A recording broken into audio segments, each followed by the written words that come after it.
বিশ্ব রাজনীতির চেনা কৌশল ভেঙে আলোচনায় চলে এলেন মার্ক ওয়ারেন। যুক্তরাষ্ট্রের আলাস্কার এক অবসরপ্রাপ্ত অগ্নি নিরাপত্তা পরিদর্শক তিনি। রাশিয়ার তৈরি পুরনো ইউরাল মোটরসাইকেল চালানো ওয়ারেন একদিন রাশিয়ার একটি টিভি চ্যানেলের সাক্ষাৎকারে বলেন, বাইকটির যন্ত্রাংশ পাওয়া কঠিন হয়ে গেছে।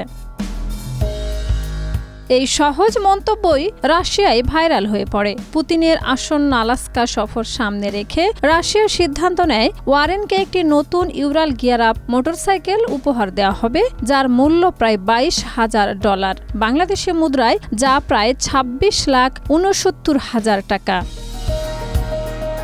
13ই আগস্ট ট্রাম্প পুতিন বৈঠকের ঠিক আগে ওয়ারেনকে জানানো হয় উপহারটি সম্পর্কে। তিনি প্রথমে বিশ্বাস না করলেও বৈঠকের পরদিন অ্যানকারেজের এক হোটেলে হাজির হয়ে দেখেন নতুন বাইক সহ 6 জন রাশিয়ান প্রতিনিধি সেখানে উপস্থিত। ছবি তোলা, সাক্ষাৎকার এবং শহর ভ্রমণের মাধ্যমে সেই মুহূর্ত ক্যামেরাবন্দি করা হয়।